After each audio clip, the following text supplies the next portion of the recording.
d'Albert Einstein par François de Closet. 3e épisode. Bonjour. Alors, comment devient-on ce mythe du XXe siècle, ce personnage de roman que nous avons découvert lors des précédentes chroniques, Albert Einstein? C'est évidemment dans l'enfance qu'il faut chercher les premières réponses à cette question, une enfance qui annonce parfaitement l'homme qu'il va devenir. Il naît donc en Allemagne, à Ulm, en 1879, mais il n'y reste pas. Sa famille vient s'établir à Munich et c'est dans la capitale bavaroise qu'il passe ses 15 premières années. Alors plantons le décor.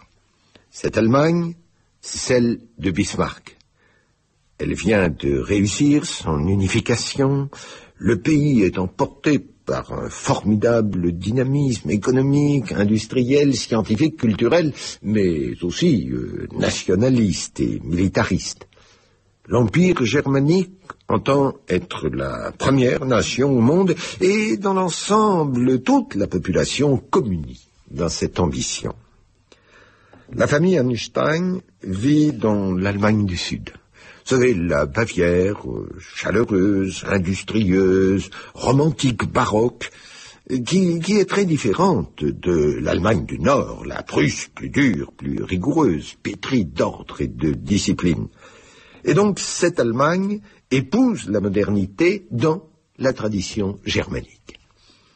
Alors, la famille Einstein, elle est juive, établie depuis 4 générations dans la région, mais en fait, le nom lui-même est allemand. Einstein, une pierre.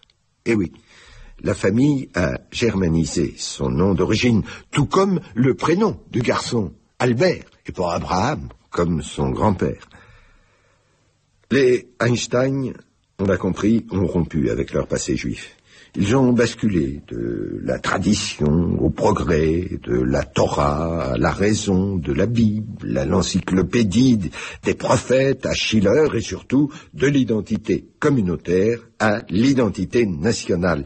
Et cette évolution n'a rien d'exceptionnel. Les Juifs installés de longue date en Allemagne n'aspirent qu'à profiter de cette citoyenneté allemande que Bismarck leur a reconnue en 1869. Ils se veulent les plus allemands des Allemands et les plus modernes aussi. Beaucoup d'ailleurs se convertissent au protestantisme.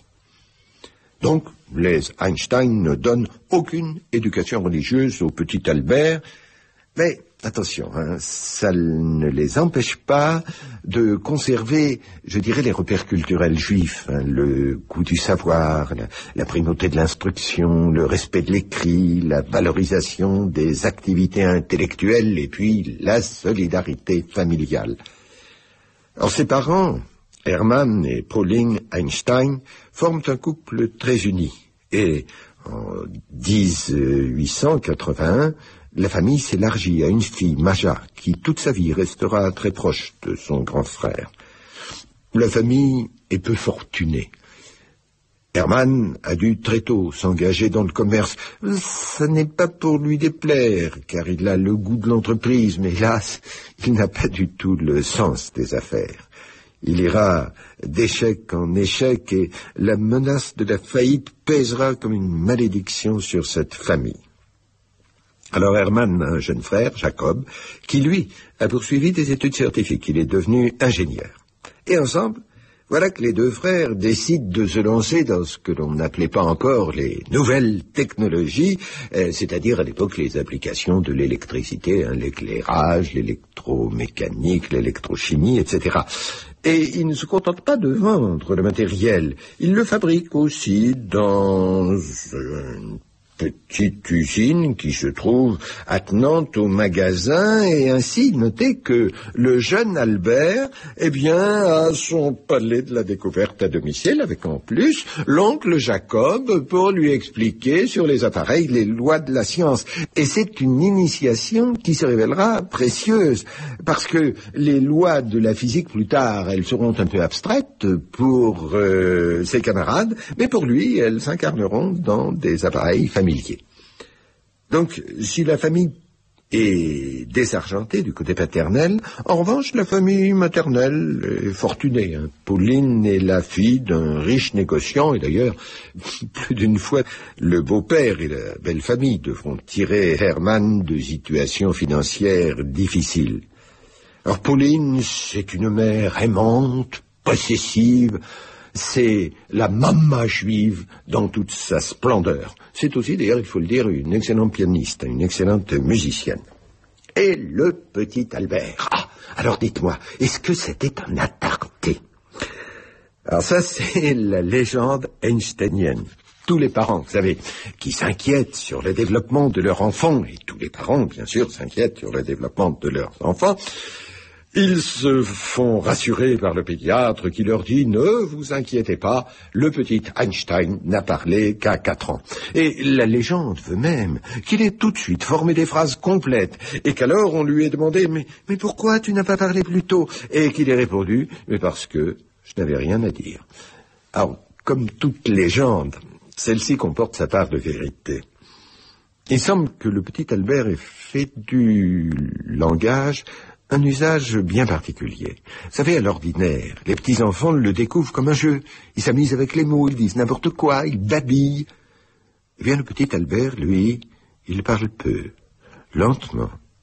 Et il prend même l'habitude de répéter certains mots qu'il vient de dire, comme s'il voulait en peser tout le sens. Bref, il ne parlera jamais pour ne rien dire. On connaît quand même des marques plus évidentes d'arriération mentale. Pour le reste, il préfère les jeux solitaires et de patience ou de réflexion aux jeux collectifs et turbulents. Et puis, il manifeste une obstination qui va jusqu'à l'entêtement, il pique des colères épouvantables, bref, c'est un caractère, le petit Albert. Alors, dans l'autobiographie qu'il a rédigée sur le tard, et d'ailleurs il baptisait en souriant sa nécrologie, Einstein y évoque son premier souvenir d'enfance. Il le situe vers 5-6 ans. Son père lui montre une boussole de poche et lui fait découvrir cette étrange obstination de l'aiguille qui est toujours pointe dans la même direction. Or, pour les bambins, c'est rien qu'un jeu. Et voici comment lui décrit ses réactions. Cette expérience produisit sur moi une impression profonde et durable. Il devait y avoir quelque chose de profondément caché derrière l'aspect matériel des choses. Alors évidemment, il s'agit d'un souvenir, mais tout de même un souvenir révélateur, parce qu'il est fasciné, il restera toute sa vie par l'existence d'un ordre caché sous l'apparence des choses. Autre histoire de sa plus tendre enfance. Il a 7 ans lorsqu'il assiste à un défilé militaire dans les rues de Munich. Alors c'est en général un spectacle qui enchante les petits garçons. Eh bien Albert, lui, il pleure, il trépigne de rage. Des hommes qui marchent au pas, qui portent des armes, c'est un spectacle qui le révulse. Voyez, son antimilitarisme est viscéral avant d'être raisonné. Et sa scolarité, elle va rapidement prendre un tour chaotique. La source de ses difficultés, c'est son refus de l'autorité. Il faut dire que l'influence prussienne se fait un peu sentir au Luitpold-Gymnasium de Munich, où il poursuit ses études secondaires. Or, Albert ne supporte pas les ordres donnés sans explication et les règles à suivre sans raison. À l'école, écrit-il, à l'école primaire, les instituteurs m'ont fait l'effet de sergents et au lycée, les professeurs m'ont paru être des lieutenants. Alors, quand on sait ce qu'ils pensaient des militaires, c'est tout dire. Il conteste donc la discipline, mais aussi la pédagogie. En fait, il voudrait décider seul des programmes et n'apprendre que ce qui lui plaît. Ça, c'est encore un trait dominant de son caractère. Mais dès l'âge de 6 ans, sa mère veut lui donner une culture musicale. Alors d'autorité, elle le met au violon, et le professeur lui impose les leçons, les exercices, le solfège, et le petit Albert déteste cet enseignant qu'il trouve rebutant. Et puis à 13 ans, ses parents l'emmènent à un concert, et il entend ceci.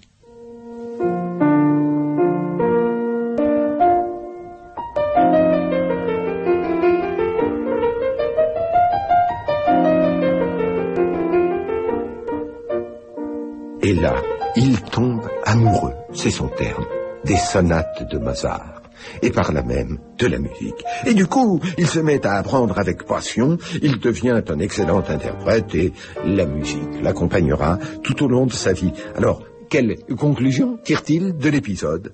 L'amour est meilleur maître que le sens du devoir. Fort bien, mais les élèves doivent apprendre tout ce qui est au programme, et que cela leur plaise ou non. Eh bien, voilà ce qu'il ne peut pas admettre. Il déteste les humanités, et particulièrement les langues anciennes. Mais, plus que tout, il est fâché avec le par cœur. Une pure brimade, estime-t-il. Pourquoi donc se fourrer dans la tête ce qu'on peut trouver dans les livres? C'est absurde. Et il préfère être puni que se plier à cet exercice imbécile.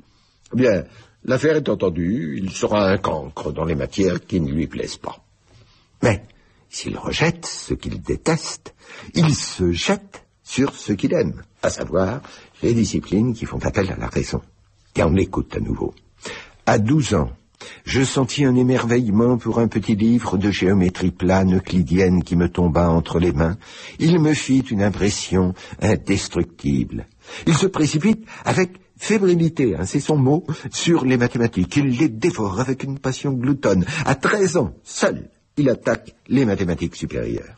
Et dans la foulée, bien sûr, il se prend de passion pour la science, il dévore les livres de vulgarisation scientifique, il se fait expliquer les lois de la physique et de l'électricité par l'oncle Jacob dans l'usine familiale. Bref, il part tout seul en autodidacte, et vous l'imaginez, très très loin devant le reste de la classe. Mais déjà, il s'offre une petite crise mystique. Dans sa 11e année, il tâte comme ça de la religion juive avec un parent de passage. Et c'est aussitôt la révélation, l'éblouissement. Alors il reproche d'ailleurs à ses parents leur impiété, et il entame une carrière de dévot. Oh, quelques mois, juste le temps de devenir définitivement un mécréant. Parce que, pendant qu'il se plonge dans les récits bibliques, il dévore aussi la littérature scientifique. Et entre les deux, le décalage est évident. Et qui dit vrai et qui dit faux? Bon, ça, le garçon n'a pas la moindre hésitation. La vérité est du côté de la raison, de la science. Mais alors, les religions racontent des histoires. Et ça, c'est la douche froide. Voici, donc revu dans son autobiographie, à 50 ans de distance, je me l'appelle, les conséquences qu'il en tire. Il s'ensuivit une poussée presque fanatique de libre pensée. Cette expérience fit naître en moi un sentiment de méfiance à l'égard de toute forme d'autorité et une attitude de scepticisme à l'encontre des convictions répandues dans les différents milieux sociaux. À 13 ans, il est devenu le libre penseur endurci qu'il restera tout au long de sa vie. Mais s'il abandonne les religions révélées, leurs histoires et leurs dogmes, c'est pour mieux se lancer dans sa propre quête, qui deviendra tout au long de sa vie l'équivalent d'une religion, la recherche scientifique. Écoutons-le là encore. Il y avait là, au dehors, le vaste monde qui existe indépendamment des hommes et se dresse devant nous comme une énigme grande et éternelle, mais partiellement accessible à notre perception et à notre réflexion. Bien, on résume, vous l'avez compris, la vocation scientifique s'est substituée à la vocation religieuse, mais en gardant les mêmes racines et la même force. Il atteint maintenant sa 15e année, et voici que les affaires de son père périclitent de nouveau. Il faut fermer l'usine et le magasin de Munich, et que faire? Alors le beau-père financier, malgré lui, et l'oncle Jacob se disent que le mieux serait d'aller tenter fortune en Italie, parce que là-bas, il y a de la famille fortunée qui pourrait aider les deux frères, et puis l'électricité commence seulement à se développer. Bon, La famille Einstein part pour Pavie. Seulement, Albert, lui, il doit terminer ses études secondaires. Alors, il reste seul à Munich et retrouvera sa famille lorsqu'il aura passé son baccalauréat. Parce qu'en dépit de ses lacunes, il le réussira. Hein, ça fait aucun doute. Ben, encore faudrait-il tout de même qu'Albert y mette un peu du sien. Mais non. Il l'entend bien manifester son refus des enseignements. Oh, il chèque pas en classe, ça c'est pas son genre. Non, il va plutôt faire, je dirais, de la résistance passive. Alors tenez, il y a une matière qui lui sort par les yeux, là, c'est le grec. Donc, pendant les cours, il va se planter face au professeur, il va rester là, un sourire ironique aux lèvres, en attendant que ça se passe. C'est insupportable. Le professeur n'y tient plus. Il convoque l'insolent qui lui tient tête. Et il finit par lui lancer « Par votre seule présence, vous altérez le respect de la classe à mon égard. Vous ne ferez rien de bon dans la vie. » Ça, c'est terrible, le nombre de bêtises qu'on peut dire des professeurs qui ont croisé le destin de cet insupportable élève.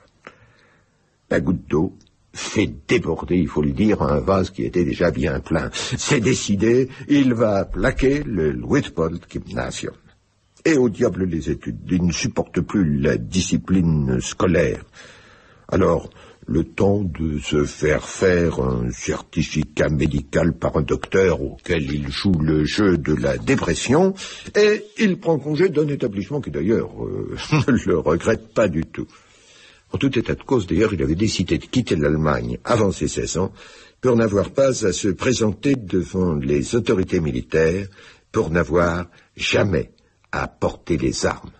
Il ne fait donc que devancer l'appel, si je puis dire, à la désertion. C'est quand même une incroyable détermination. Et comment expliquer ce brutal divorce avec l'institution scolaire? C'est une révolte de jeunesse? Certainement pas. Parce que tout au long de sa vie, il restera l'impitoyable censeur de l'école. Il parle des dommages causés par des enseignants ignorants et égoïstes. Et il conclut au soir de sa vie, écoutez, c'est un vrai miracle que l'entreprise éducative moderne n'ait pas encore complètement étouffé la curiosité sacrée qui nourrit l'esprit de recherche. Et ce divorce, c'est tout simplement la révolte du surdoué qui ne trouve pas ses marques dans un monde qui, bien sûr, n'a pas été conçu pour lui et qui n'est pas conscient de sa propre singularité. Car le jeune homme est tout de même singulier. Je n'en prends qu'un exemple. Il confesse qu'il ne laisse jamais son esprit en repos. Il ressent comme un plaisir. La réflexion, il faut le dire, pour la plupart des hommes, est plutôt un exercice imposé. Alors, lorsque son esprit est libre de toute préoccupation, eh bien, il se concentre sur des problèmes de mathématiques ou de physique, et qu'il repasse point par point dans sa tête, en refaisant tous les raisonnements, tous les calculs, toutes les démonstrations.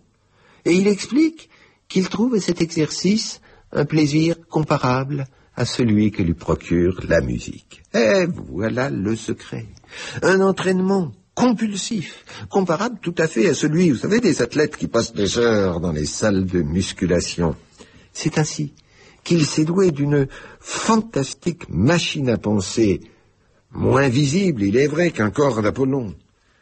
Et donc il a tendance à oublier cette particularité. Il ne peut pas imaginer que les autres élèves ne possèdent ni ses dons, ni son intelligence, ni sa maturité. Tel est donc l'adolescent qui, en ce printemps 1895, se dirige vers la gare de Munich afin de prendre le train pour Milan et rejoindre une famille stupéfaite et accablée par l'annonce de cette arrivée. Histoire 2, le roman vrai d'Albert Einstein par François de Closet. Réalisation Bruno Sourcy. À demain. Histoire 2, le roman vrai d'Albert Einstein par François de Closet. 4e épisode.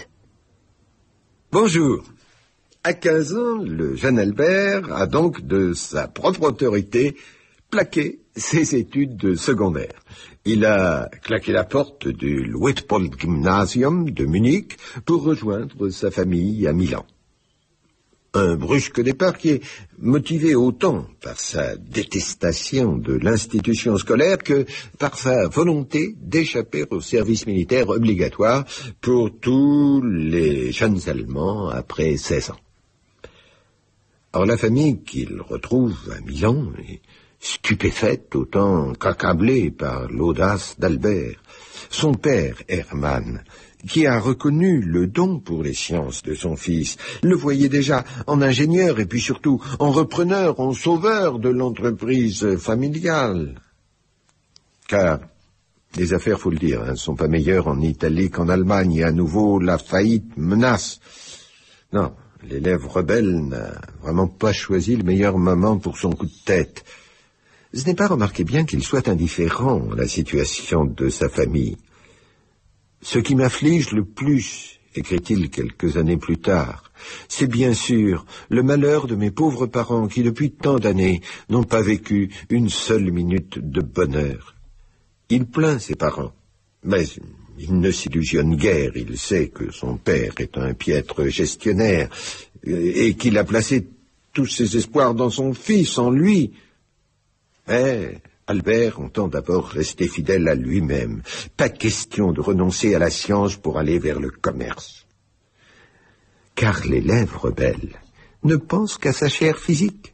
Tenez, au printemps 1895, alors qu'il semble musarder, là, dans la campagne italienne, il adresse un incroyable texte de 5 pages à l'un de ses oncles dans lequel il voit un mécène en puissance.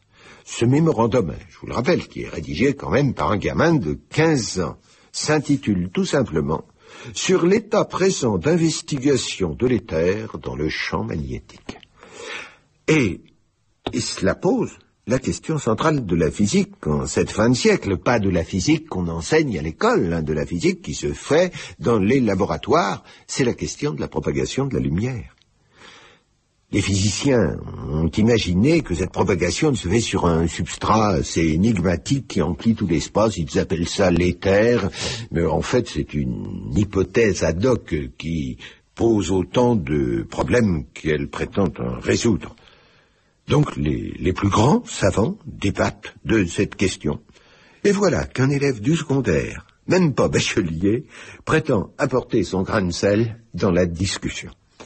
Alors, on penserait vraiment à une bravade de potache. Seulement, c'est très précisément à cette question qu'Einstein répondra 10 ans plus tard avec la théorie de la relativité restreinte. Voici, tenez, une autre question qui lui trotte dans la tête. Que devient l'optique pour un observateur qui filerait à la vitesse de la lumière ? Est-ce qu'il pourrait encore percevoir un phénomène ondulatoire? Est-ce qu'il verrait un rayon lumineux jaillir devant lui? Mais alors, ce rayon, il irait à 2 fois la vitesse de la lumière, et ça, d'après les théories de Maxwell, ça n'est pas possible. Alors, vous voyez, des interrogations faussement enfantines, mais réellement géniales, et qui saisissent la physique à son niveau le plus fondamental, des interrogations, d'ailleurs, dont il fera l'objet même de ses recherches. Donc, l'élève en rupture d'école prépare déjà les découvertes du prochain siècle. Or, en dépit de ces spéculations vertigineuses, il est toujours en panne dans son cursus scolaire. Comment rebondir? Et alors ses parents pensent à l'école polytechnique fédérale de Zurich, le polytechnicum, le poly, comme on dit dans la région. Dans cet établissement, dont il faut le dire, le prestige dépasse largement les frontières de la Suisse, l'admission ne se fait pas sur titre, mais sur concours. Il suffit, pour se présenter, d'avoir plus de 18 ans. Mais il faut, pour être reçu, posséder un niveau de connaissance vraiment exceptionnel. Hermann, il faut la dernière chance pour Albert. Ben, voilà, Comment un élève de 16 ans réussira-t-il un concours réservé aux plus de 18 ans alors qu'il ne l'a même pas préparé? À l'automne 1895, pourtant, Albert va se présenter au Polytechnicum. Bon, il est recalé, c'était prévisible, il a trop de lacunes dans certaines matières. Mais ses copies de physique et de mathématiques éblouissent les correcteurs. Alors le directeur fait venir les parents et il encourage le garçon à se présenter l'année suivante et bien sûr il l'invite dans l'intervalle à passer son baccalauréat. C'est donc une défaite mais qui annonce tous les succès pour l'avenir. Donc ses parents trouvent un lycée qui est situé à Aarau, une petite localité à une quarantaine de kilomètres de Zurich. Albert craignait de retrouver la discipline prussienne, et pas du tout. Il découvre une pédagogie moderne, moins contraignante, vraiment, celle dont il rêvait sans oser y croire. Alors, au terme d'une année studieuse et heureuse, c'est d'ailleurs la seule année heureuse de tout son parcours scolaire, il décroche son baccalauréat, sa maturité, comme on dit en Suisse, et il fait son entrée au Polytechnicum en octobre 1896. Il est le plus jeune de sa promotion.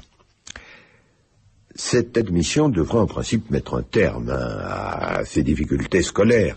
Lui qui ne rêvait que d'études scientifiques supérieures, il se trouve tout de même dans un des établissements les plus prestigieux d'Europe. Que demander de plus? Eh ben non. Il adopte au Polytechnicum la même attitude qu'au gymnasium et, avec le même résultat, il va se mettre tous les profs à dos. Et cela, tout de même, bien qu'il ait là un corps professoral de très haut niveau et qui en plus l'accueille à bras ouverts. Et une fois de plus, c'est la discipline pourtant quand même beaucoup moins contraignante qu'au lycée de Munich, c'est la discipline qu'il ne supporte pas. Or, il refuse de réfréner ses allures débraillées, de se conformer à des usages dont le respect lui semble absurde, mais dont la transgression est ressentie comme une marque de dédain, voire de mépris, dont il ne se soucie pas. Et voilà qu'il se remet en plus à contester l'enseignement. Il le juge conservateur, vieillot, dépassé. Il n'en fait pas mystère, d'ailleurs. Alors, de sa propre autorité, il se dispense de cours obligatoires qu'il estime sans intérêt. C'est ainsi, par exemple, qu'il délaisse les mathématiques supérieures qu'enseigne Hermann Minkowski. Quel ratage!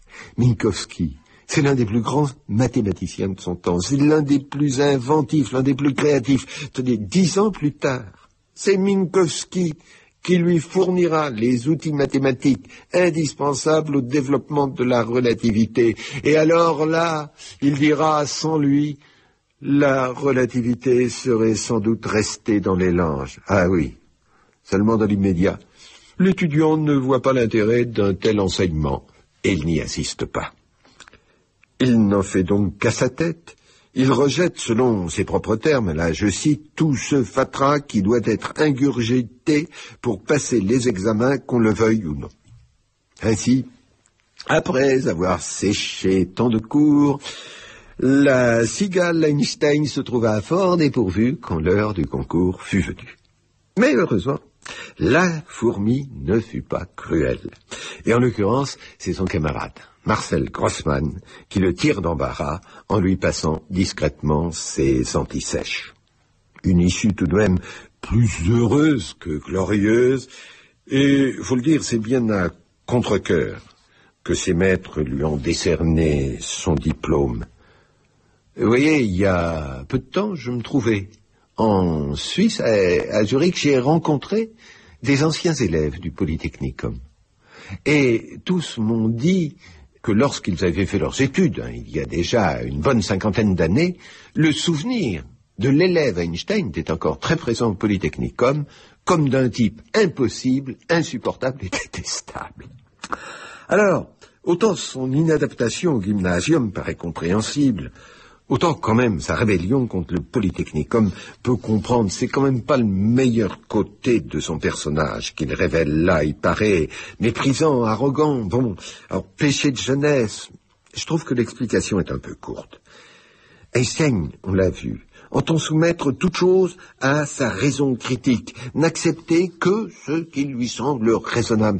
La raison en vient chez lui à jouer le rôle de caution suprême comme l'honneur ou la foi religieuse dans d'autres systèmes. Or, l'inconvénient d'une telle attitude, c'est qu'elle pousse à la raideur, qu'elle interdit les accommodements. La raison a raison. Elle confère donc un sentiment de supériorité, de certitude. Et c'est vrai, le jeune homme est arrogant.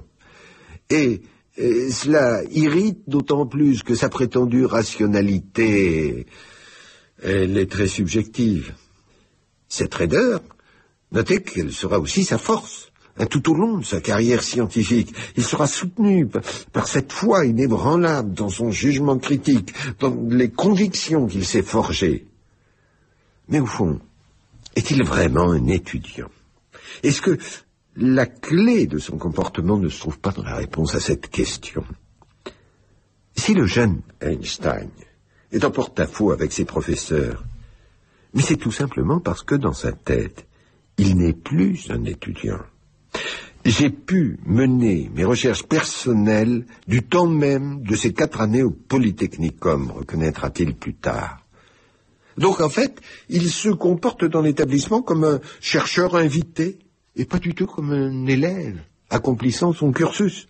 S'il sèche les cours, c'est pour dévorer les ouvrages des grands physiciens, pour lire avec passion les plus récentes communications, les comptes rendus des dernières expériences. Alors, comment pourrait-il s'intéresser à l'apprentissage de la physique, lui qui ne songe qu'à la faire progresser?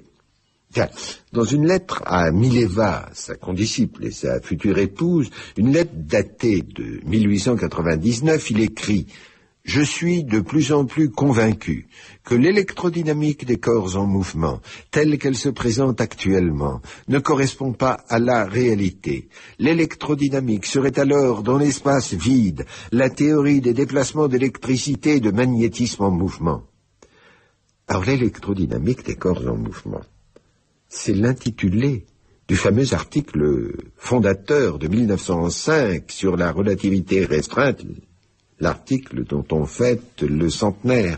C'est donc déjà l'inventeur de la relativité qui s'exprime. Au fond, il fréquente moins les étudiants et professeurs du Polytechnicum qu'il côtoie que la communauté virtuelle des physiciens au sein de laquelle il se situe et il dialogue. Alors, comment les professeurs pourraient-ils ne pas ressentir cette sourde revendication d'égalité?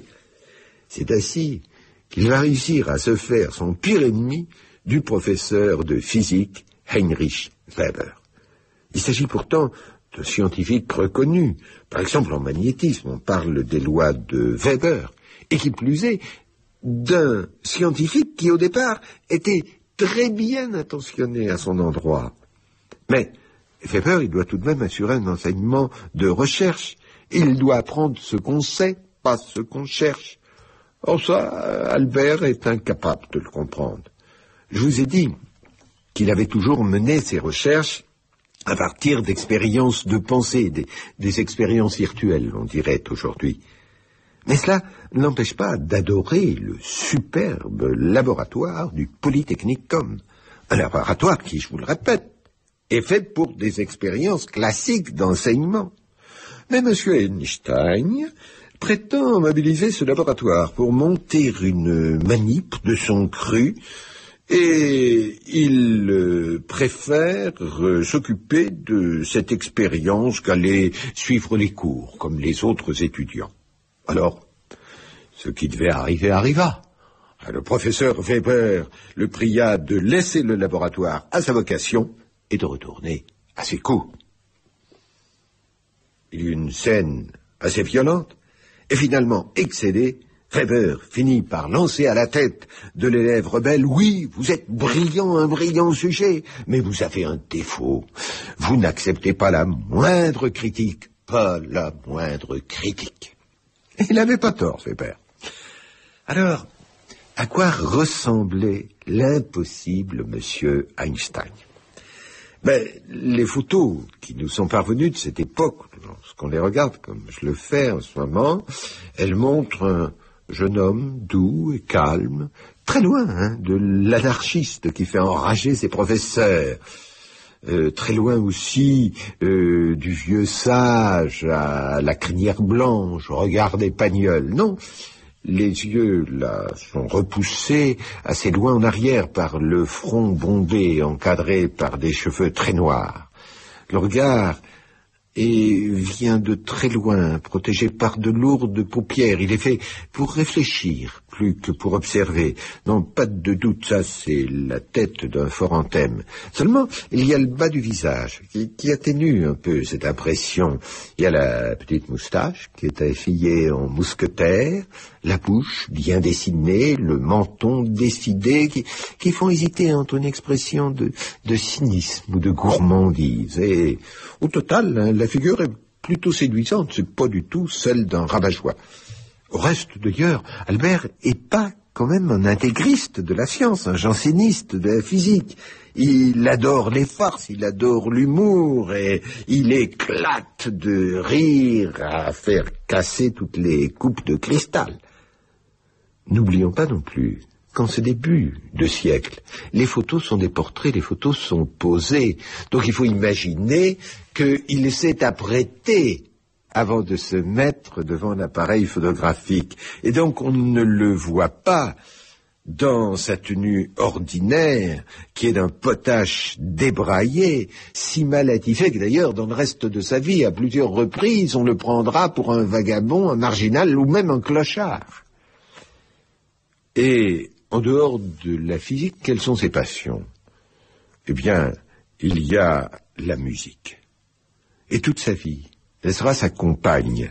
Il se déplace d'ailleurs jamais sans son violon qui l'accompagne, mais aussi dans ses recherches. Il explique que lorsqu'il se trouve en panne dans sa pensée scientifique, eh bien, il prend son violon. Et il constate qu'après avoir joué, il a progressé dans sa réflexion. C'est pourquoi il insistera de nombreuses reprises sur le fait que, de son point de vue, la pensée ne passe pas nécessairement par les mots. Autre passion, il y a la voile. Et il adore partir pour des navigations sur le lac. Donc, je vous l'ai dit, Albert finit par tout de même décrocher son diplôme du Polytechnicum. Mais il entend aussi obtenir la citoyenneté suisse.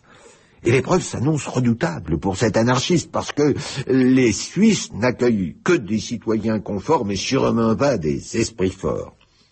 Albert se retrouve donc devant un jury de concitoyens suisses qui le mitraillent de questions fort agréables, du genre « Êtes-vous alcoolique? Vos parents étaient-ils syphilitiques? Pourquoi avez-vous quitté l'Allemagne? Quelles sont vos ressources ?» Et il faut dire que les inquisiteurs helvétiques, ils le recaleraient sur l'instant s'ils pouvaient imaginer ce qu'il y a dans sa tête comme détestation de l'éducation, de l'armée, de la religion, des nations et de toutes les institutions. Seulement Albert, il le sait, et il a fort bien composé son personnage de jeune homme BCBG. Et le jury n'y voit que du feu, et en 1901, il obtient une nationalité suisse que d'ailleurs il conservera toute sa vie. Alors notez ici que l'on voit que le rebelle intransigeant, il sait quand il le faut aussi composer, être opportuniste. Il n'empêche que avec cet esprit fort, il se retrouve une fois de plus en panne. À tant vouloir n'en faire qu'à sa tête, eh bien il s'est coupé du monde universitaire, le seul pourtant qui permette de faire une carrière de chercheur. Faute de s'être plié à la discipline du milieu, il se trouve maintenant sur une voie de garage, puisqu'il ne peut pas trouver ce poste d'assistant dont il aurait besoin, et lui, qui ne rêve que de devenir un grand chercheur, un grand physicien, il va devoir faire son chemin en marginal, tout seul. Histoire 2, le roman vrai d'Albert Einstein, par François de Closet. Réalisation, Bruno Sourcy. À demain. Histoire 2, le roman vrai d'Albert Einstein, par François de Closet. 5e épisode. Bonjour. 1900, Albert Einstein est en panne, sans avenir. Et toujours pour la même raison, son fichu caractère. À 15 ans, Il a plaqué le lycée sans son bac. À 21, il quitte le Polytechnicum de Zurich sans la moindre recommandation. Ah, il a bien son diplôme en poche, mais cela ne suffit pas. Il lui faudrait trouver un poste d'assistant pour préparer sa thèse. Mais aucun professeur ne veut de cet étudiant insupportable comme assistant.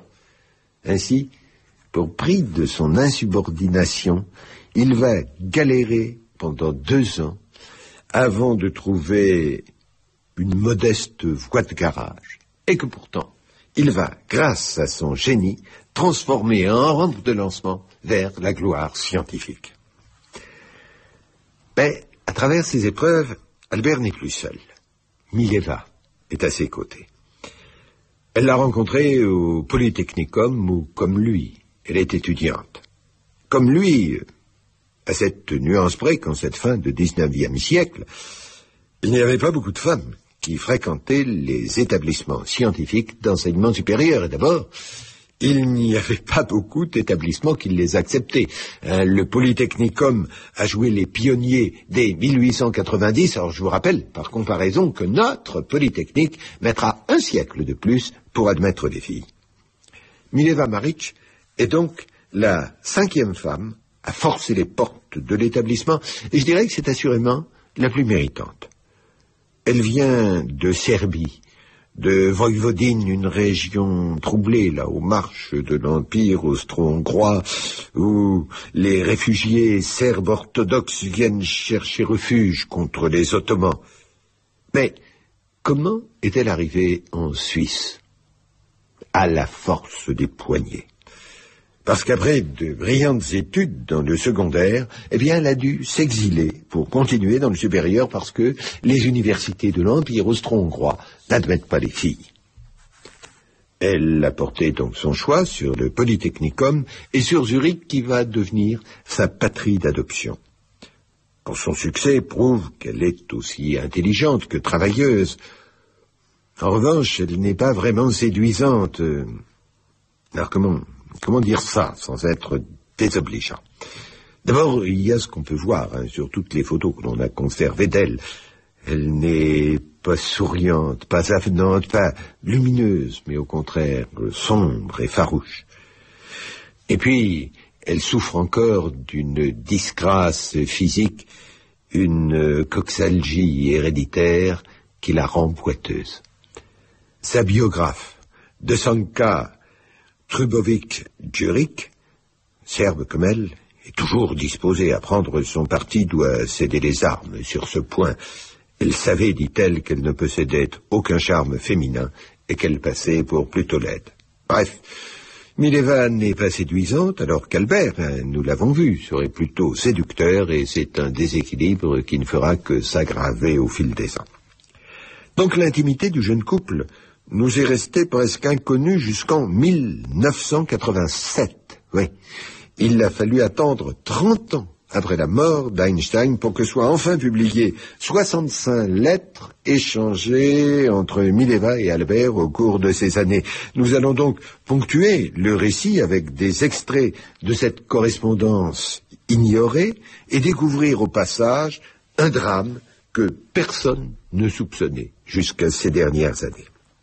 Alors, entre les deux étudiants, l'amour ne naît pas sur un coup de foudre, non, c'est pas le genre de la farouche Mileva.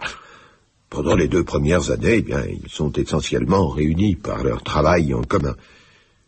Mileva, qui est de 3 ans, l'aîné d'Albert, est fasciné par sa puissance intellectuelle, par l'effervescence d'un esprit qui n'est jamais au repos.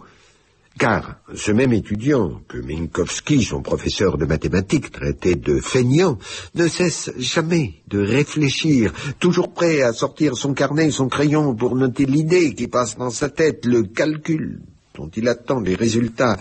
Et il poursuit sans relâche cette quête scientifique qui constitue le but de sa vie. C'est à cette époque, d'ailleurs, qu'il a pris le goût de la navigation à voile. Alors il partait comme ça pour de longues promenades sur le lac de Zurich en empruntant le bateau de ses logeurs. Il était donc accompagné dans ses promenades par la fille de ses propriétaires, une demoiselle charmante, avec laquelle il se sentait certaines affinités, mais pas plus. Car, racontera la dame 50 ans plus tard, quand le vent tombait, il se plongeait dans ses lectures ou ses calculs en attendant que le vent reprenne pour repartir. Dans ses lettres à Mileva, il mêle inextricablement les réflexions sur la physique et les effusions sentimentales. Tiens, voici par exemple une lettre de 1900. Alors je lis. « C'est à peine si je peux attendre de t'avoir à nouveau, mon tout, ma coquine, ma drôlesse, mais dis-moi que tu m'aimes ainsi quand je deviens un gamin capricieux. » Ouais. Mais quelques lignes plus bas, il est parti en un thermodynamique. Boltzmann insiste à juste titre sur le fait que les forces hypothétiques entre les molécules ne sont pas l'élément essentiel de la théorie, étant donné que toute l'énergie est de nature cinétique. Des réflexions qui, d'ailleurs, 5 ans plus tard, déboucheront sur 2 articles fondamentaux publiés dans la fameuse année 1905. En fait, Mileva, c'est l'indispensable complément de cet étudiant de 20 ans qui vit en dialogue virtuel et permanent avec les plus grands physiciens. Ce bouillonnement intellectuel a besoin d'être partagé, pas avec ses professeurs, qui le renverraient à ses cours. Donc, la grande confidence, c'est Mileva. Elle l'admire, elle l'encourage dans sa folle et secrète entreprise. En outre, elle est capable de suivre ses raisonnements, de le corriger, de le guider, de le critiquer. Ainsi se crée un couple fusionnel sur le plan sentimental, mais surtout sur le plan scientifique. Mais Albert est indiscutablement le moteur. C'est lui qui ne cesse de penser, mais c'est un faux solitaire, en fait. Il a besoin de s'expliquer, il a besoin de Mileva. Et cette complémentarité des amants est très liée à ce processus créatif. C'est tout à la fois sa force, mais aussi sa faiblesse pour l'avenir. Alors, dans la fougue romantique de ses 20 ans, Einstein, qui récuse la répartition des rôles bourgeois entre les hommes et les femmes, entend bien donc former un couple égalitaire un peu sur le modèle de Pierre et de Marie Curie. Il lui écrit « Tu es mon égal ».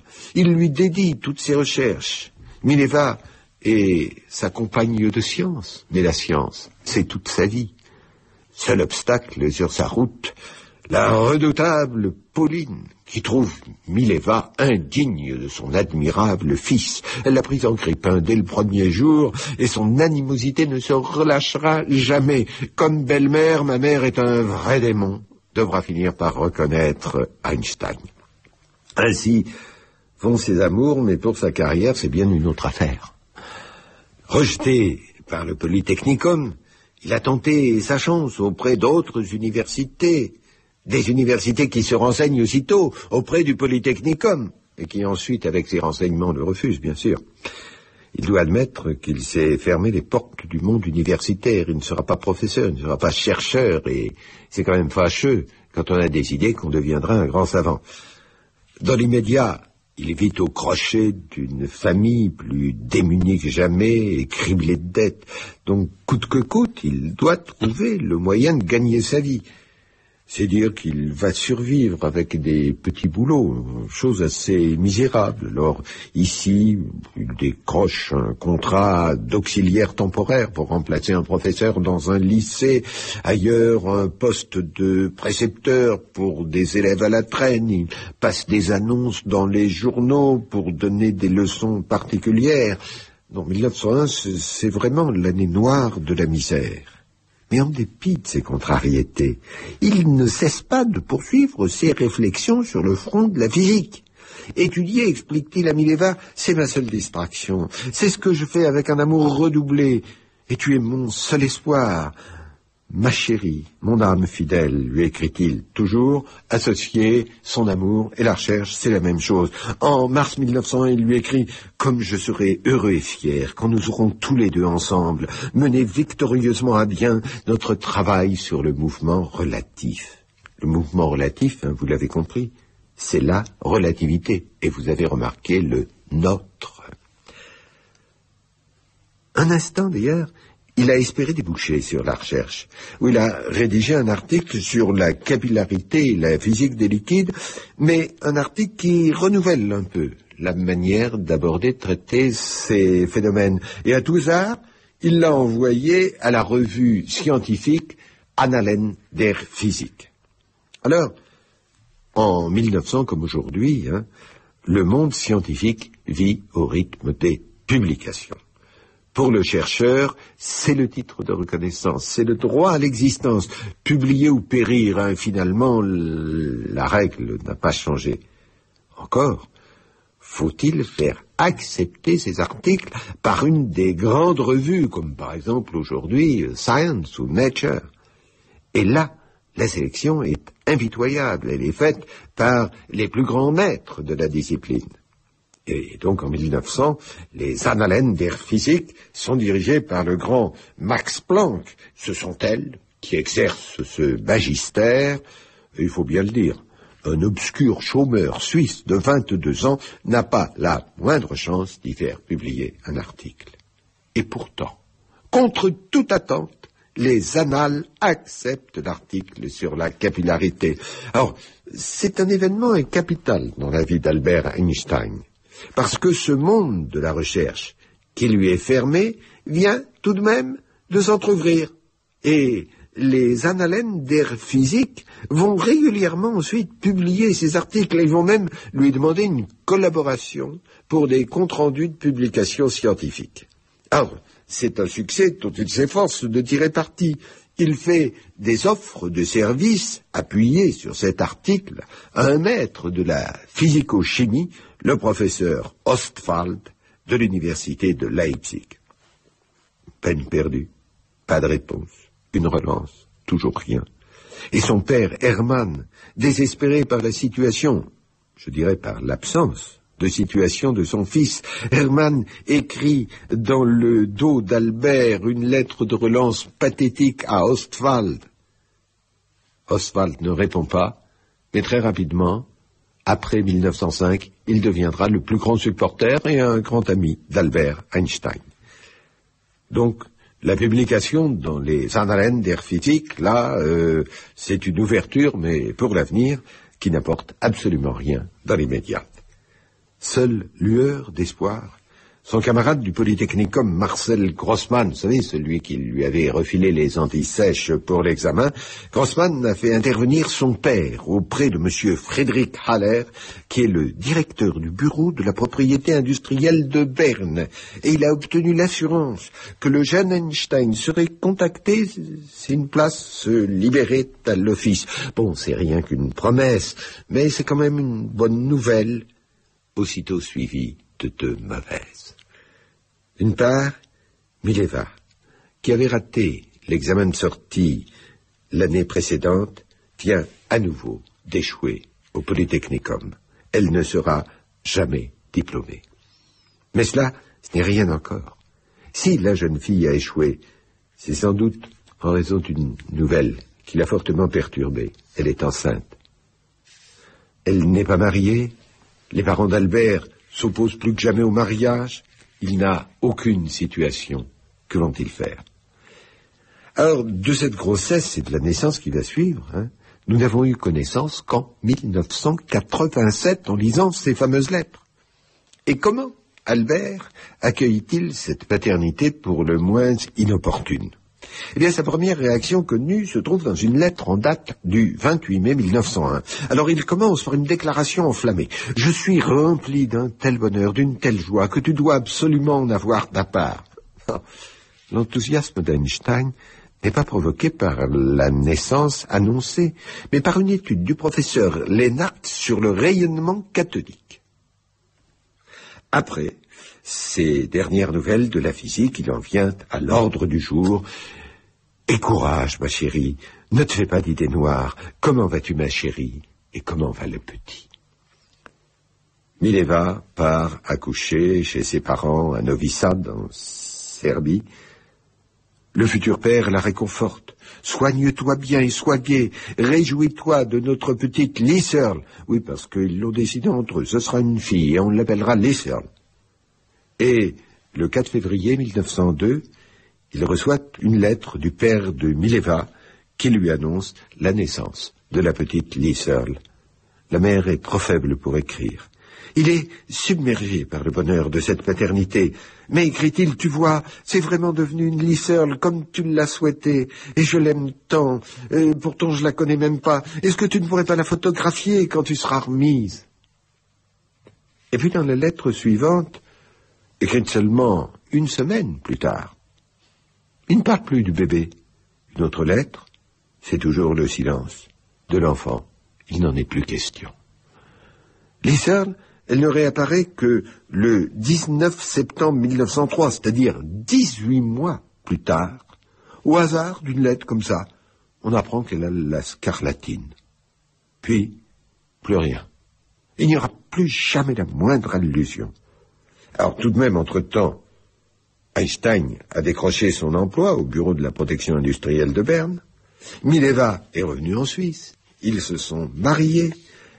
Et, justement, elle est de nouveau enceinte et en 1904, elle accouche d'un garçon, Hans Albert. Lee Searle, elle a disparu à tout jamais. Elle ne refera surface que 85 ans plus tard, lorsque ses lettres sont rendues publiques. Alors évidemment, cet enfant perdu d'Einstein, c'est le trou noir de la biographie. Vous imaginez bien que dès que le fait a été connu, des équipes de chercheurs se sont rendues en Yougoslavie, elles ont retourné ciel et terre, elles ont consulté les registres, elles ont interrogé les cimetières, elles sont allées voir les témoins, même sous les bombes, même pendant la guerre de Yougoslavie, continuaient ce travail.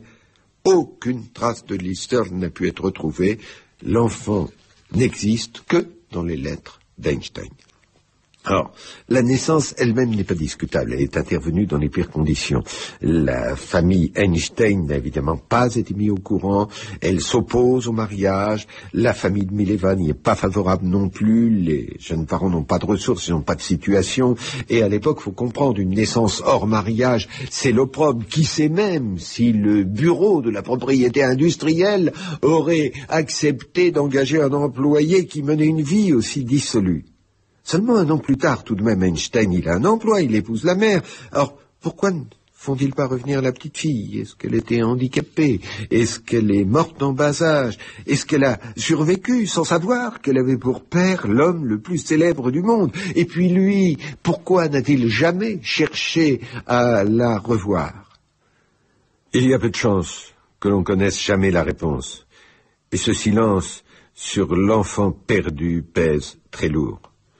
Mais comment aussi se risquer à la moindre conclusion alors qu'on sait si peu de choses? Retenons simplement d'abord que cette épreuve n'empêche pas Einstein de travailler d'arrache-pied. C'est lui qui l'écrit. Rien ne le détourne de sa quête. Et puis, n'oublions pas non plus qu'il ne s'agit pas pour lui d'un métier. La physique, c'est une vocation quasiment religieuse à laquelle il s'est donné tout entier. Et une vocation qui implique nécessairement un certain renoncement. Françoise Balibar, sa biographe et sa grande spécialiste d'Einstein, dit « Il trouvait dans l'exercice de la pensée la force de supporter les difficultés de l'existence. » Oui, il doit, d'une certaine façon, à la physique, des sentiments ambivalents. Vous savez, quand on dit « je me dois à », oui, mais c'est un sentiment qui d'un côté peut imposer une ascèse personnelle et puis qui d'un autre côté justifie bien des égoïsmes. Retenons encore que la Mileva qui revient de Suisse en 1903 pour devenir Madame Einstein n'est plus celle qui est partie 18 mois plus tôt. Elle était d'humeur sombre, elle devient franchement dépressive, elle se désintéresse de la science. Elle a été marquée par son échec au Polytechnicum. Elle a été coupée pendant 1 an de toute la science et la dépression aidant, elle renonce à suivre ce bolide d'Einstein qui va se lancer à l'assaut de ses plus grandes découvertes. Histoire 2, le roman vrai d'Albert Einstein par François de Closet. Réalisation, Bruno Sourcy. À lundi. Le roman vrai d'Albert Einstein par François de Closet. 6e épisode. Bonjour. Eh bien, effectivement, nous retrouvons pour cette 2e semaine Einstein en 1902, à 23 ans, et à Berne. Et il va enfin réussir à se caser, il va sortir de ces années noires 1900-1901. Et puis il va épouser en 1903 Mileva Maric. Donc il a trouvé un emploi, un logement, un salaire. Bon, l'emploi, c'est celui d'expert stagiaire de 3e classe au bureau de la protection industrielle de Berne. Bon, ça n'est pas très glorieux, et encore, il l'a obtenu qu'à la force des poignets. D'abord, il a fallu du piston. Et oui, c'est son camarade du Polytechnicum, Marcel Grossmann, qui a fait intervenir son père auprès du directeur du bureau, Friedrich Haber. Et, avant de recruter le jeune Albert, Haber l'a soumis à un impitoyable examen de 3 heures en tête-à-tête. Le candidat s'en est sorti avec les honneurs parce que il connaît fort bien tout le matériel électrique, les nouvelles machines, parce que d'abord, il les a pratiquées dans l'atelier de son père, qui en fabriquait, et puis il les a aussi utilisées au laboratoire du Polytechnicum. Ainsi, curieusement, c'est son goût de la science appliquée qui lui sauve la mise au moment où il reste en carafe, si je puis dire, avec sa passion, la science théorique. Monsieur Haber impose à son personnel une discipline impitoyable. Einstein devrait se rebeller. Mais non, il s'en accommode, il devient un employé modèle. Et ce travail, il devrait le rebuter. Eh bien, pas du tout. Il le fait sans déplaisir. Il se pique même au jeu. Il s'amuse à s'interroger sur des inventions qui pourtant sont si éloignées, a priori, de ses préoccupations. Il aime, par exemple, remettre d'aplomb des brevets mal ficelés par les inventeurs. C'est une sorte de jeu. Le salaire de 3500 francs par an n'est pas mirobolant, bien sûr. Mais tout de même, ça lui permet de prendre un petit appartement dans le vieux Berne, à Kramgas. Bref, il semble s'accommoder de cette existence un peu fonctionnarisée, enfin, passez-moi le mot, de cette existence pépère. Et il s'en accommode précisément parce qu'elle n'est pour lui qu'un cadre fonctionnel. Sa vraie vie, c'est plus que jamais ce travail de physicien qui occupe tout son esprit, tous ses instants et qu'il poursuit en marginal, en solitaire. Une solitude qui, nous le savons, n'est plus partagée avec Mileva. Oh, désormais, elle fait partie du décor. Elle tient le ménage, elle s'occupe du petit Hans Albert, qui naît en 1904, mais elle ne participe plus à son travail scientifique. Pour tenir cet emploi de confident scientifique, il a choisi Maurice Solowin et Konrad Habicht. Tous les trois, ils discutent interminablement, pas seulement de science d'ailleurs. C'est un trio que par dérision, Einstein finira par appeler mon Académie Olympia. Et, en 1904, il réussit à faire engager au bureau des brevets son grand ami, Michel Bessot. Alors, c'est un ingénieur du Polytechnicum, comme lui, c'est un esprit encyclopédique, je dirais que c'est une sorte de double sur le plan scientifique, le génie créatif en moins. Et Bessot a reconnu ce génie chez son ami. Il l'assiste dans ses recherches avec le mélange idéal de compétences et d'amitié. Voilà donc la base de départ, à partir de laquelle Albert Einstein va poursuivre sa quête scientifique. Il n'a pas voulu jouer le jeu de la communauté scientifique, eh bien, le voilà, chercheur du dimanche. Mais remarquez que cette position de marginal va également lui donner une ouverture d'esprit, un regard distancié, une audace conceptuelle qui, à plusieurs reprises, lui donneront la possibilité de tirer le meilleur parti du travail d'autres scientifiques, qu'il ne citera pas toujours. Et la révolution survient en 1905, l'année du miracle, celle dont nous célébrons le centenaire. Voilà qu'en l'espace de quelques mois, il publie dans la prestigieuse revue Les Annalen der Physik 5 articles qui touchent à toutes les disciplines. Il y a la thermodynamique, l'optique, l'électromagnétisme, la mécanique, l'électrodynamique. Einstein est vraiment présent sur tous les fronts et partout il réussit la percée. Alors, la relativité restreinte et son joyau, E égale mc2, n'est jamais que la plus belle fusée d'un bouquet somptueux. Une telle moisson, pour un tel moissonneur, l'événement est vraiment inouï, il est à peu près unique dans l'histoire des sciences. En fait, il ne s'apparente qu'à la grande rupture qui est intervenue 350 ans plus tôt, qui a vu le basculement du géocentrisme à l'héliocentrisme. Et cette révolution copernicienne propose, je crois, une bonne grille de lecture pour la révolution einsteinienne. Alors je vous propose un instant de revenir en arrière. On imagine volontiers que l'astronomie médiévale fondée sur le géocentrisme n'était qu'une grossière erreur. Mais pas du tout. Il s'agissait au contraire d'une formidable construction intellectuelle et qui avait surtout ce mérite essentiel de coller parfaitement à l'observation. Eh oui, l'esprit humain est tout à fait capable de donner à l'erreur l'apparence de la vérité. Donc c'est au IIe siècle que l'astronome alexandrin Claude Ptolémée avait construit cette astronomie. Alors, rendre compte du balai planétaire à partir de l'hypothèse géocentrique, c'est quand même pas simple, on s'en doute. Et Ptolémée a dû imaginer une prodigieuse machinerie de sphères imbriquées les unes dans les autres et qui donnent au total à chaque planète son mouvement propre. Et en dépit de sa sophistication, ce système présente encore des décalages par rapport à l'observation. Alors, pour le corriger, les successeurs de Ptolémée ont encore compliqué le modèle, ont rajouté de nouvelles hypothèses ad hoc, et ainsi, on en est arrivé à une monstrueuse construction d'une centaine de mouvements imbriqués les uns dans les autres. Bon, l'histoire du géocentrisme aurait pu se poursuivre un certain temps encore, si, tout seul dans son coin, un chanoine polonais, Nicolas Copernic, n'avait entrepris de tout reconstruire en mettant le soleil au milieu. Copernic, ce n'est pas un observateur, c'est un théoricien. Et cette accumulation d'hypothèses ad hoc ne répond pas à l'idée qu'il se fait de la perfection céleste. Non, il considère que la vérité doit être simple et cohérente. C'est donc une démarche philosophique qui le conduit à faire la révolution dans le ciel. Eh bien, cette histoire, elle nous donne la clé du progrès scientifique.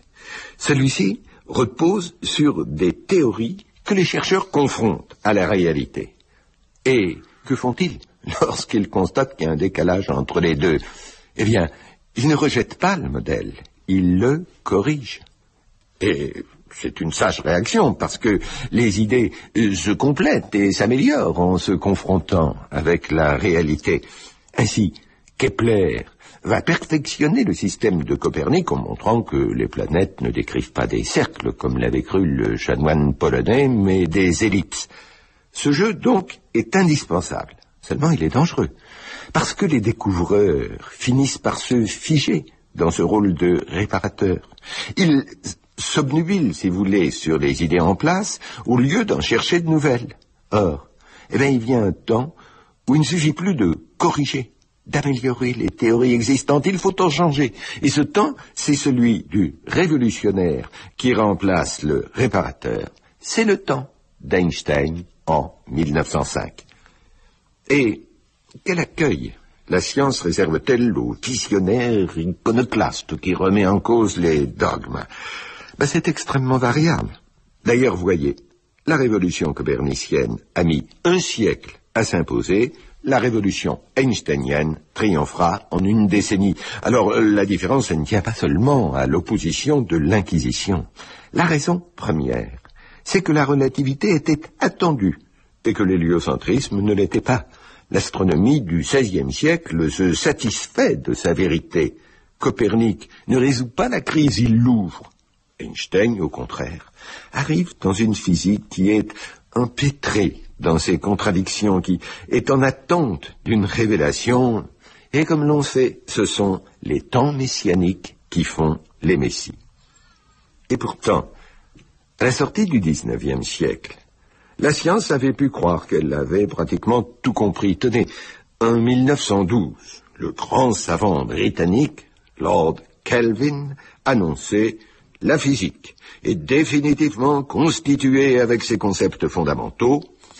Il y a bien deux petits problèmes, celui du résultat négatif de l'expérience de Michelson et celui du corps noir, mais ils seront rapidement résolus, concluait Kelvin. » Alors, d'un mot, l'expérience de Michelson, c'est un montage destiné à mettre en évidence le mouvement de la Terre autour du Soleil. Et ça n'a pas marché. Les résultats seraient les mêmes si la Terre était immobile. Comment comprendre ça? Quant au rayonnement du corps noir, c'est tout simplement celui d'un métal que l'on chauffe. Vous savez, on constate qu'il commence par rougir, puis qu'à mesure que la température augmente, le rayonnement change de couleur jusqu'à l'incandescence. Eh bien, les chercheurs ont tenté d'établir la loi qui donne la couleur du rayonnement en fonction de la température. Ils n'y sont pas parvenus.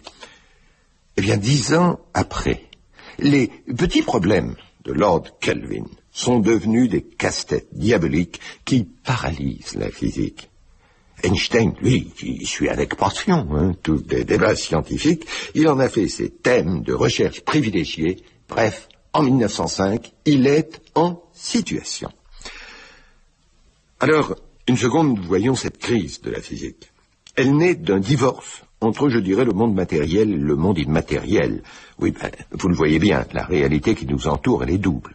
D'un côté, il y a des objets matériels, des planètes aux grains de poussière, et de l'autre, il y a l'énergie, sous ses différentes formes, la lumière, l'électricité, les champs magnétiques. Or, les scientifiques doivent utiliser deux physiques différentes pour décrire ces deux réalités. La mécanique d'une part, l'électromagnétisme de l'autre. Et de l'une à l'autre, les lois sont très différentes. Est-ce qu'il peut exister une physique duale pour une nature unique? Et les conflits, là, les petits problèmes de Lord Kelvin, eh bien, évidemment, ils surgissent à la frontière des deux mondes. Lorsque, par exemple, la matière émet ou reçoit du rayonnement. Lorsque, par exemple, on veut appliquer à la lumière les lois du mouvement. C'est alors que chaque physique va de son côté et que les cochers ne parviennent plus à tenir l'attelage. Donc, au cas par cas, la science répare les grandes cathédrales théoriques qu'elle a construites au XIXe siècle.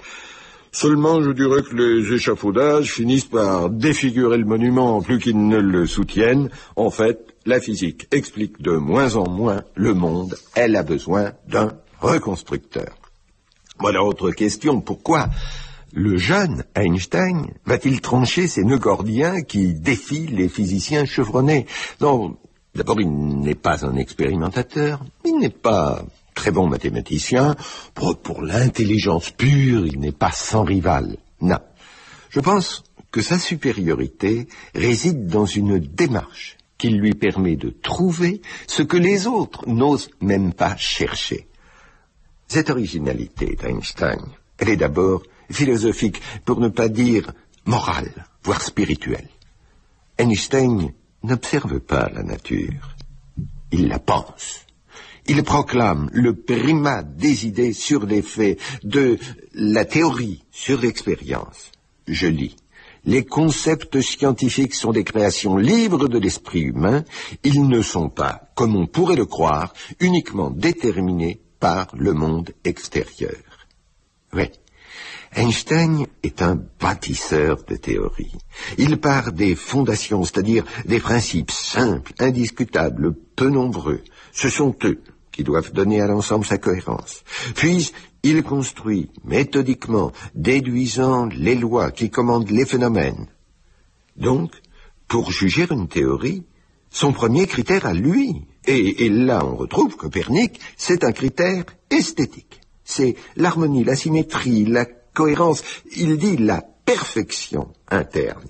Donc, si la construction est bancale, il est inutile de s'exprimer dessus. Elle ne peut qu'être fausse. Et tout au long de sa vie, il rejettera comme ça, par instinct, des théories qui heurtent son sens, son exigence de l'esthétique scientifique. La vérité se cherche, l'erreur se flaire. Einstein donc condamne, en se fondant sur des préjugés, il s'engage sur des intuitions et il construit avec la raison. Et d'où lui vient une démarche si particulière? Bon, il n'en fait pas mystère, hein. Il donne à son travail scientifique une dimension spirituelle. Il ne cesse de le répéter. Écoutez, je ne peux pas concevoir un scientifique authentique qui n'aurait pas une foi profonde. Ah, une foi. Foi religieuse ou pas, hein? Chacun de répondre, parce que son Dieu n'a vraiment rien à voir avec celui, par exemple, des grands monothéismes. Il participe à une sorte de panthéisme rationaliste. Je crois, dit-il, au Dieu de Spinoza, qui se révèle dans l'harmonie de tout ce qui existe, mais non en un Dieu qui se préoccuperait du destin et des actes des êtres humains. Donc, cette sacralisation de l'ordre naturel fait de la recherche scientifique une sorte d'expérience mystique. Chercher à comprendre les lois de la nature, c'est chercher à comprendre l'œuvre de Dieu, disait saint Thomas d'Aquin. Einstein, finalement, il fait sienne la formule, mais à un petit détail près, c'est qu'il ne dit pas comprendre l'œuvre de Dieu, il dit comprendre Dieu lui-même. Car ce Dieu qu'Einstein appelle parfois le vieux, eh bien, le vieux, ce n'est pas un créateur, c'est la nature même. Une nature qui, de ce fait, ne saurait qu'être parfaite dans les lois qui le commandent. Alors, qu'un jeune homme de 26 ans remette en cause les méthodes, pas seulement les résultats de ses maîtres, c'est ça, le miracle einsteinien. Il suppose bien sûr une personnalité exceptionnelle, imperméable au conformisme ambiant, ça nous l'avons vu, c'est le premier trait de son caractère, un individualisme forcené, et un trait qui là se trouve renforcé par son isolement, parce que contrairement aux autres chercheurs, il ne travaille pas dans un laboratoire, il n'est pas entouré de collègues, il ne baigne pas dans la soupe commune des idées reçues, des dogmes immuables et des coupables pensées. Non, il gamberge, seul, dans son coin, avec quelques copains, et il ne ressent pas le poids écrasant de la pensée commune. Et là encore, l'analogie avec Copernic est troublante. En outre, le jeune homme a toujours mené une double vie d'étudiant et d'autodidacte. C'est un amateur qui s'est approprié toutes les disciplines en allant les chercher directement à la source sans passer par la médiation professorale. Et l'autodidacte, il ne s'interdit aucune interrogation, aucune remise en cause. Il laisse libre cours à son intuition, à son imagination. Et puis il y a de l'autre côté, bien sûr, le diplômé du Polytechnicum qui structure cette pensée avec des outils méthodologiques rigoureux. Ajoutons que ce braconnier de toutes les disciplines, cet aventurier de toutes les recherches, s'accapare sans scrupule et sans référence tous les travaux disponibles. Eh bien, cette façon de faire provoque aujourd'hui une grande polémique autour de la relativité restreinte. Mais c'est dans l'ensemble de son œuvre que les historiens n'en finissent pas de retrouver des pièces rapportées, telle l'équation vient de l'un ou l'autre. Qu'importe. La véritable originalité d'Einstein réside moins dans le détail que dans l'ensemble. Cette force qui dynamite les fausses certitudes, elle naît donc d'un mariage explosif entre un questionnement sans retenue, une curiosité enfantine et une capacité prodigieuse à construire des théories cohérentes. Eh bien, ce seront les armes décisives de la campagne de 1905. Histoire 2, le roman vrai d'Albert Einstein par François de Closet. Réalisation, Bruno Sourcy. À demain.